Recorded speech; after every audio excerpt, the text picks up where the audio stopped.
I've got balls of steel. Ladies and gentlemen, boys and girls, dying times here.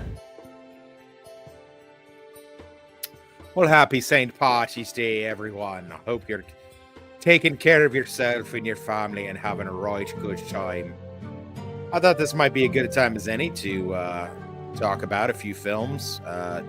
Typically my top 5, which used to be the Irish trilogy, the Irish crime trilogy, but kind of got expanded to a quadrilogy. I don't know.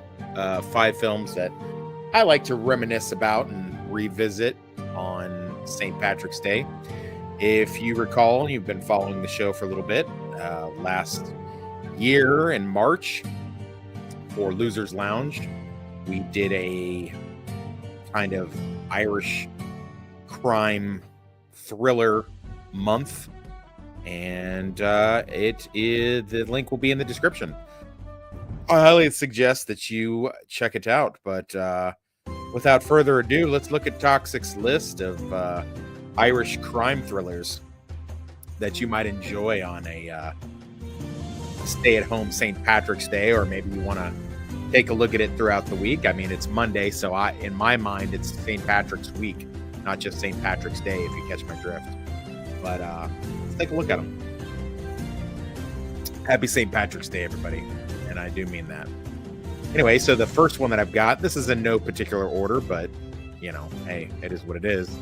We've got The Fighter, starring Mark Wahlberg himself and Christian Bale in a great performance. It's based on a true story about 2 brothers from outside of Boston who grow up doing the family business, which is fighting.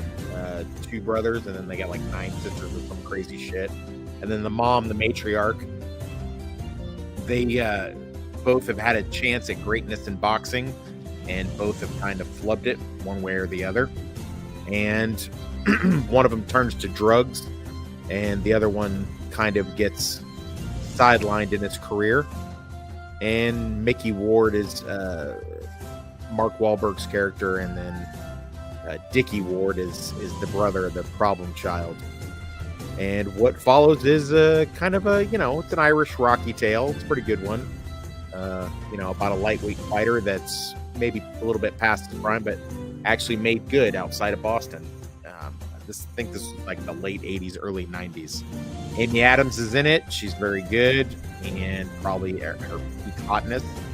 And it being based on a true story, makes it all the more special. So that's why it's number 5 on the list. So if you get a chance and you like fight movies, it's one that you might enjoy.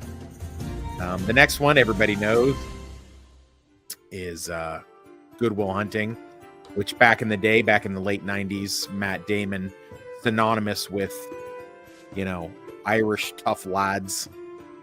And he's a genius named Will Hunting. See what I did there with the title? He decides to mess around with somebody else's homework while he's cleaning floors at Harvard. And that leads him, after he gets arrested, to start doing special mathematics and quantum physics and all that cool shit. But we also get to see this, formerly abused kid kind of come into his own with the help of his friends. You see him here. He's filmed with both Affleck brothers, Casey and Ben. Casey and Ben are his, South Boston Irish hoodlum friends that kind of, reinforce stereotypes and, make his behavior seem like it's not too bad, even though he's a genius. Will likes to get into it with people and smack them around a little bit. Eagle-eyed viewers will notice that that's actually Rip from Yellowstone there on the left in an earlier role, almost unrecognizable compared to what he does now. So pretty cool, but actually kind of playing a very similar character. This is, it's a good heartwarming tale. I like it. I've probably watched it good 20-something times, and I never really get tired of it. I think everybody fires on all cylinders, especially the late, great Robin Williams. R.I.P. Robin Williams. You will be missed, sir. Good Will Hunting. definitely one that you should put on your list for St. Paddy's Day. Next, of course, we had to do The Departed. Oh my God, the wicked smart Departed. Again with, my boy Matt Damon is in it, and Mark Wahlberg. Boy, I'm almost starting to see a trend here with this. That's very interesting. This is loosely based on real life events that happened in the 70s, 80s, and 90s in South Boston.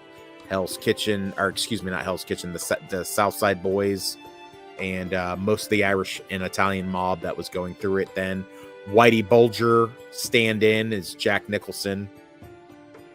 And what follows is a pretty good cat and mouse game and crime thriller of Leonardo DiCaprio as a criminal turned cop pretending to be a criminal, and Matt Damon as a cop turned criminal pretending to be a cop.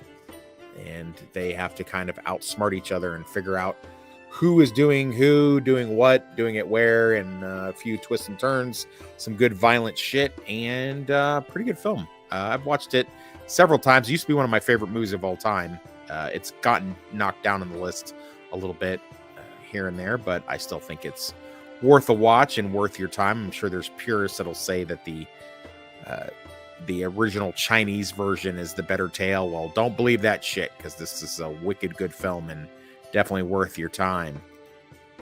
The next film on the list is State of Grace. Oh, there we go. Wrong slide.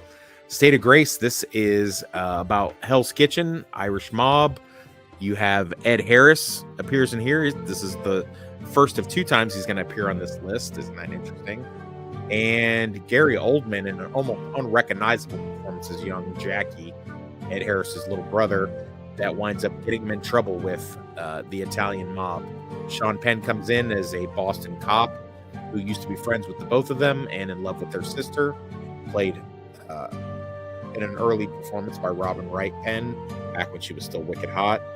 And he has to uncover, the links between the two mobs. Got some great violence, some great shootouts, some great performances from all the leads, and it is definitely worth your time for a St. Paddy's Day rewatch. That brings us neatly to Gone, Baby Gone, based on a novel from one of my favorite authors, Dennis Lehane, who was a private detective, now turned crime novelist. And Gone, Baby Gone is Dennis Lehane's love letter to not only his own wife, who's a private investigator with him, but to a husband and wife private investigator from the 70s that he idolized and thought they should have books written about him. It's Kenzie and Gennaro.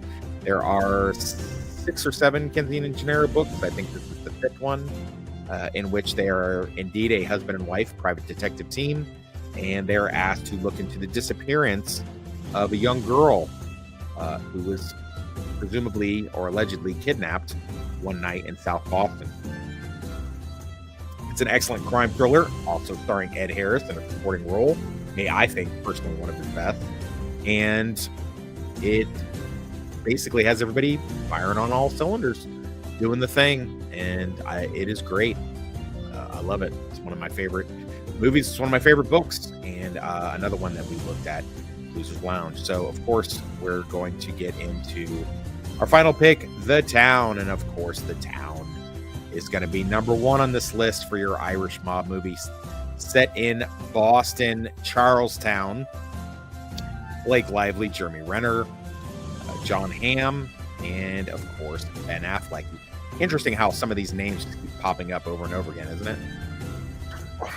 About a group of bank robbers that have messed with the wrong FBI agent on the wrong day. And one of the bank robbers falls in love with the lady bank teller that they wind up holding hostage on one of their robberies. And what follows is a interesting redemption tale, how one man can try to get out of the circumstances that he's in, of the life of crime, and find out if he can do something better. Very good, and one of the best TikTok clips, YouTube reels that's ever been made a reel.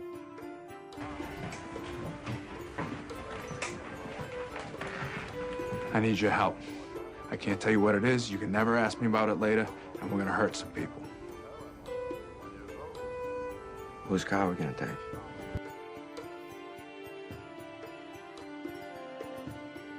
So yeah, that's the town. Got some great gunfights.